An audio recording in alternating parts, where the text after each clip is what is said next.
want you to do with this when you leave here. When you have a press junket, when you need to give interviews, because I know big things are coming your way. Your future is so bright for me, it blinds my eyes to even think about it. But what you should do is come here and do your press outlet here and have pictures of yourself, like on the tables behind us, and this should be your press location. Oh, that's a good idea. Yeah. Because this is amazing. If you guys could actually see this room, it's fantastic. It's a boudoir in my mind. A boudoir. This is fantastic. And what are you happy now, Mark? Are you okay? I mean, how long has it? One question at a time. Yeah. How long has it been since Bruce McArthur? 5 years? You ask me if I'm happy. I don't seek happiness. Okay. I seek peace of mind. Okay. I have peace of mind right now because my only job in this universe is to be right here with you.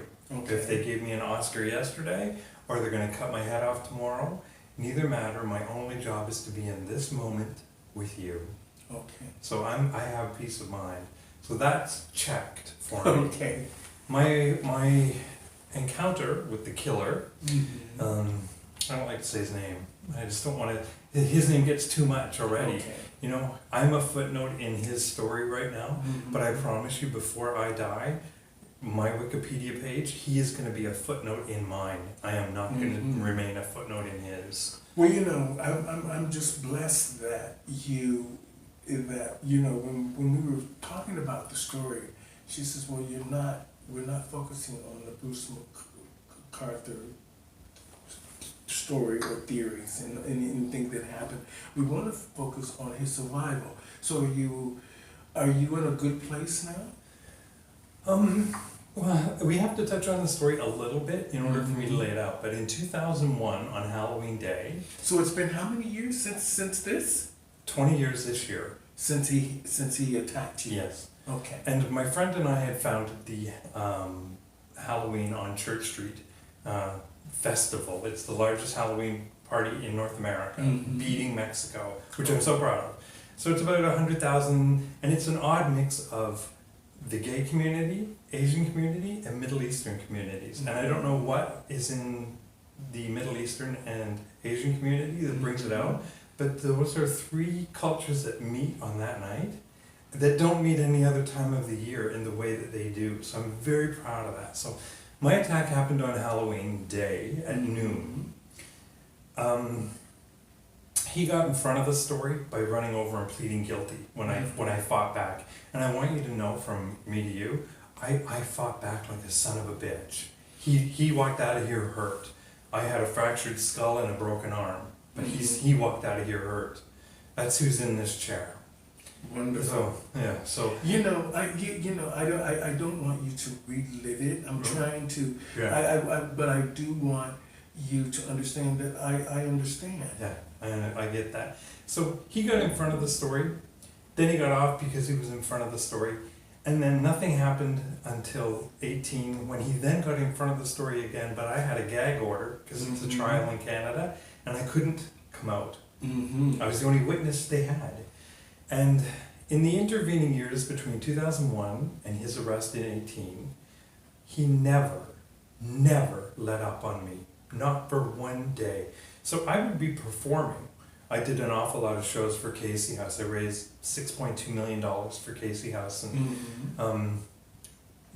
I would be on stage and I would see him in the audience.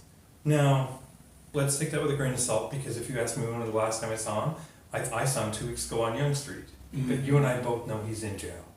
So I was always running from a demon that may or may not have existed. But many times it was actually him for 17 years, and I couldn't get anyone to hear me. So within all of that, I still wanted to be this. I still wanted to be fabulous. I still wanted to be out and loud and proud and a peacock and have all the fun I could have playing out at the world. So I had to go on. Well, Mark, it's rather strange. I want to just say this here, because me and you will understand this, and a lot of the people in the gay community will understand it. First of all, most people who would think of you, okay, you're a stripper. you're openly admitted that you like men, and every now and then you like some company of men. And then two, this is this eccentric world that people might not understand all of this. And the mere fact that you're outspoken. So now you have 5 or 6 things that might make people think, like you said earlier, that maybe you're a little crazy or you're mentally ill in some sense.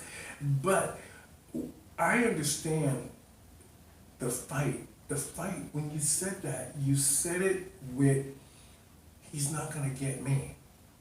Because you knew. I knew he wasn't going to get me. Katharine Hepburn says, in this battle between me and the world, I'm going to win.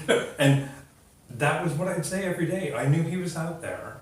But you also know, from being a black man and a gay man, and you know, that the first thing the system does is discredit us. And that's where I'm really angry, that I was dismissed, I was sexualized. And in 2018, when all of the men came up missing and dead in the media, they were sexualized over and over and over and over again.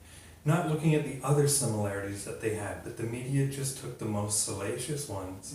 And in every story had to say they had ties to the gay community. I was walking down the street on Halloween. If that's ties to the gay community, that was purely location. So I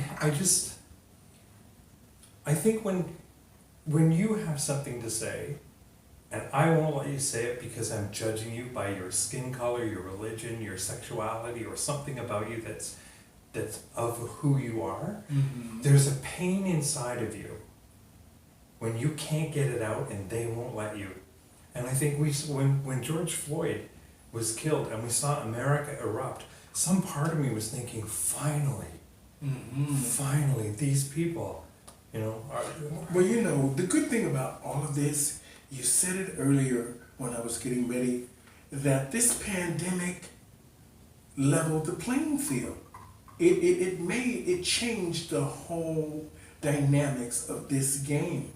So a lot of these people who did these really bad things for a very long time, with acting like they had good intentions, are now getting their just desserts, in a sense. Yeah.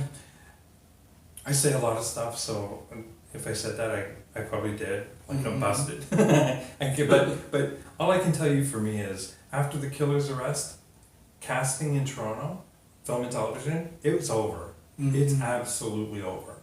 I think with my experience in raising money for Casey House, and Princess Di came to visit me at work, and I think I should have been a judge on RuPaul's Drag Race. I'm perfect, but you are perfect for that. But they picked some guy that, who the hell was that other judge? I'm like, he's not even from our community. And anyways,